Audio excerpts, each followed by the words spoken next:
We're at the Toyota plant in or around Bengaluru, and right now in the background you can see Toyota cars moving out of the assembly line. Now we all relate quality with Toyota, but how does that quality come into play? How does it come into fruition? To understand that, we have the best person possible to discuss that. We've got someone who is fondly known as Paddy San in the plant. He is the head of manufacturing. Thank you so much for joining us for this interaction. And it's a great facility you got out here. Usually, when we just utter the word Toyota, the first thing that comes to mind is reliability, quality, and all of that is being delivered here in this plant. Yeah. So my first question, very simple question for our viewers is, what are the key things when you started this plant? You have been around for so long. What are the key things you did to ensure that the same Japanese quality is delivered in India? Okay. Yeah, thank you so much for this question. And it's when we bring the systems from Japan and try to implement it in India, for everybody it's a new system. Okay. And as you rightly said, Toyota known for its best quality. So we have the responsibility of maintaining that image of the best quality vehicle comes from the Toyota stable. So what we put is put around the training, a good training system for the people, because it's ultimately people who make the cars, right? Best cars. So we took enough time to prepare our people to make this quality system implementable in India, and implement with a lot of passion, because in Toyota car making it's a passion. So unless every employee puts that kind of passion into his or her own job, it's difficult to get that kind of quality. So that's the first and foremost thing we have done.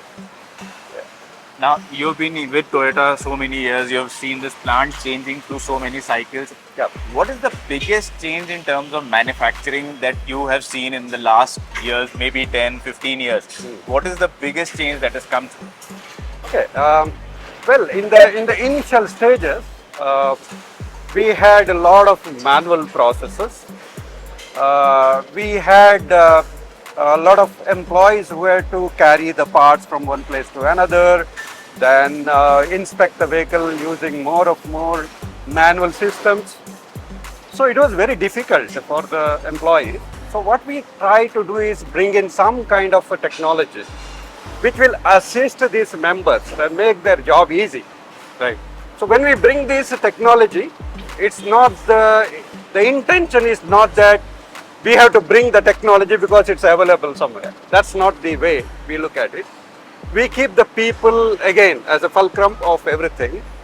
So what we did is, what is the problem our members are facing in the line? That we try to understand. So if there is a difficulty that members are facing, and is there a relevant technology that we can add on, which makes their life better, make their job easy, then we implement that. So that's how we thought. And for example, we have a system called VDEM, which is Vehicle Data Engineering Management. So this is basically inspection of the vehicle. In this plant we make three main models like High Cross, then Innova and Fortuner. The three multi-models coming in the same line.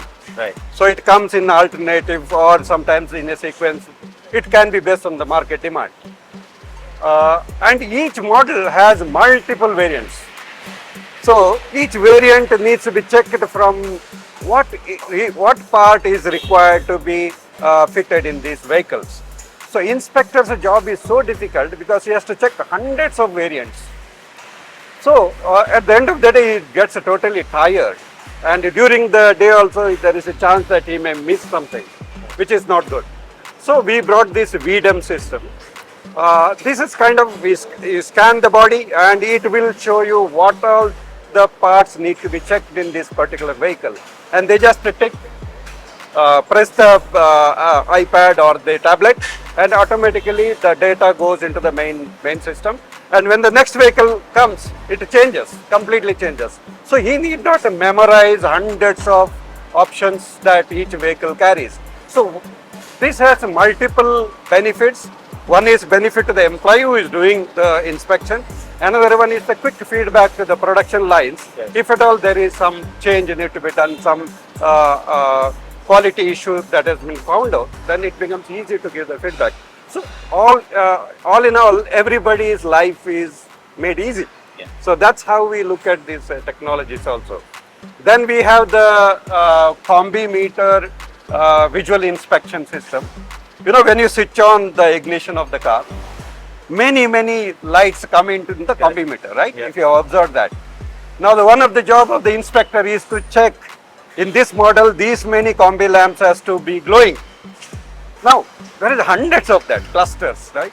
So it's very difficult for you. So what we have done is put the vision camera. Now, vision camera is linked to the production line. So whenever a type of vehicle comes, it decides which model is this. Then the moment ignition is on, camera is on, it checks all the MIL, what we call. Then if everything is okay, it gives okay signal and the line is released. Otherwise, line stops there. Right. So quality is paramount, employees' happiness and easy is paramount. With that, we bring in 1 or 2 technologies to support. That's how we change in the last few years. Yeah. Now, you've been following the Toyota production system for years, and it's not just you, a lot of companies have, a lot of other car makers have also been practicing versions of it. Yeah. But now we also have something called Industry 4.0, new technologies coming in. So how is the Toyota production system changing? What kind of evolution is it going through? And are you satisfied seeing the changes? Is it going at the right pace? Yeah, Toyota is synonym with the quality, and the production system is synonym with the TPS, right, Toyota. So, TPS system, you may be aware, was designed or envisaged nearly half a century ago. Yes. But even today, it's kind of relevant. Everywhere in the world, wherever a Toyota plant exists, we follow the TPS.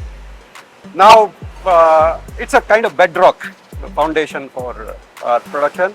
For example, whether it's a muri elimination, kind of stock, lean stock, keeping in the lines. So all these is a philosophy that we always follow. Now, what I want to give one example in the line is, if you have seen, we have the digital harigami. Harigami is something like a paper, A3 paper, which comes along with the vehicle. It tells the member, or this particular body is this model and this suffix, this color. So these are the parts to be fitted. Now this paper goes through the entire assembly line. Now for a member to find out which is the part I need to pick and fix, it takes a lot of time and sometimes he forgets. So what we have done here is a kind of digitalizing this whole system, bringing the technology of digital harigami, which tells the member only exact at that point in time what he has to do. So here he need not know the entire structure of the vehicle. Correct. So he need not memorize all the parts. And we can add the part photo also, where he can see from the place he assembles, oh, this is the part I have to assemble to this car. So this kind of system we have brought, again, making his job easy, making him happy, and also ensuring that quality is maintained, high quality is maintained. So this is something Toyota, TPS, as well as the team members' happiness, new technology, everything we put together, because we cannot make a car without a TPS. TPS remains maybe as long as we make the cars. Okay. Yes. And Paddy San, over the last 2 years, we've seen introduction of robotics. and the use of robotics has increased a lot in car making. So, what's your view on what kind of potential do you see in the usage of robotics? What kind of benefits you get from that, and to what extent do you see robotics growing in car making? So you have asked a question about the robotics, etc. Of course, as we move along, we have to introduce new technologies. But as I said in the beginning, our thinking way is putting the people at first. So that's our thinking way. So we have something called AMR, okay, automatic mobile robots. It carries or it brings parts from our supplier traveling autonomously, almost 1.5 kilometers. So Okay. 3 kilometers one cycle. It goes to the supplier, it brings the part, it comes and delivers to the our main warehouse here. So this entire system is kind of envisaged by our own team when they started looking at people driving the tow motors in the hot sun, in the rainy season, in the winters. It was so difficult, and every 20 minutes he has to go and come. Yeah. So it's like a very monotonous job. We thought this member's ability can be made use in the best possible way in other areas where he can apply his minds. He feels that my skill is used. So what we thought is this mundane jobs can be automated using this kind of AMRs, where it works inside the company as well as outside the company. I think this is the first time when we started using it outside the company also. It took a lot of iterations by our engineers and the shop floor members to feed in various real life situations. Sometimes it may be heavy rain, but Yeah. still the AMR has to move. Sometimes there are people crossing, sometimes another vehicle coming. So it's like take into account all these conditions and still run properly. So this is developed in-house using our own people's skill and ability. So one by one, we start implementing. But the key point is whether members are happy with that. Does it solve their existing problems? That's the key point. This is, Paddy San, this is almost like making ADAS system. Yeah, in a way, right. In a way, right. Yeah. So now one thing that people have in terms of usage of robots is that the more number of robots you use means lesser number of people. People think robots are taking away jobs. Yep. So as you put more and more robots inside the plant, Yeah. for example, no one is driving that vehicle now. Yep. So what's your take on that? Are robots really taking away the jobs from humans, or how is it happening? Yeah, key point. Yeah, as a Toyota, what we think is human is very important. People are very important. So we don't bring technology to kind of eliminate the job of the people. We bring technology to make their job easy, enrich them, make them feel happy, make them feel that my skill and know-how is utilized in the best possible way. So this is the premise on which we bring technology, including the robots. It never kind of eliminate them, rather than it enriches them. It enriches them. Now, the person who was driving robot will be used elsewhere, where he can contribute better. It also ensures safety and quality, because a human being have some environmental impact, correct, some mind mood changes. So this kind of technology usage ensures the quality and the safety for people also. Paddy San, you've been seeing manufacturing evolving so many years. Yeah. For the next stage of manufacturing, we are now seeing EVs coming in, a lot of new technologies. What is going to be the biggest change you see in the next few years in terms of manufacturing? What is the main change a lot of plants might have to make across the world? That's a quite interesting question. Though I cannot at this moment comment on what's going to be the future. But yeah, it all depends upon what customers need. Today, as we rightly see, a lot of customers want the new gadgets, many infotainment systems in the vehicle. Long ago, it was like a machinery which takes people from one place to another. But now that process of travel need to be very, very enjoyable to the customers. So that way things are improving. So yeah, we also need to move along with that what customer needs. So every automobile company will do that. Yeah. And one last question, Paddy San, which I think a lot of our viewers want to know about. Like when I started the interview, I said Toyota is about reliability. A lot of people speak about how the cars just go on for years. What is it, in short, that you do at the plant? Because there are still some companies that struggle to deliver same quality in one day of manufacturing.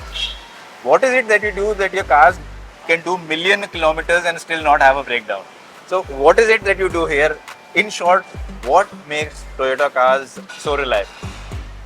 I consider that as a compliment. Thank you so much.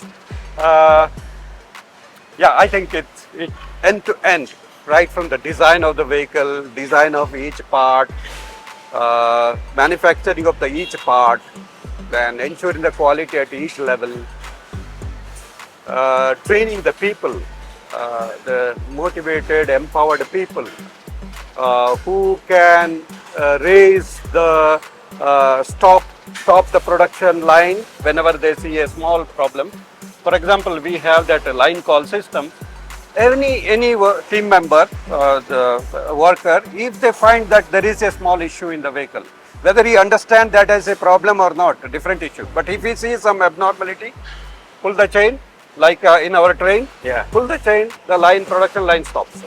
And the senior people will come and observe and then may take a call, whether it's a really problem or not. So empowering people also is very important.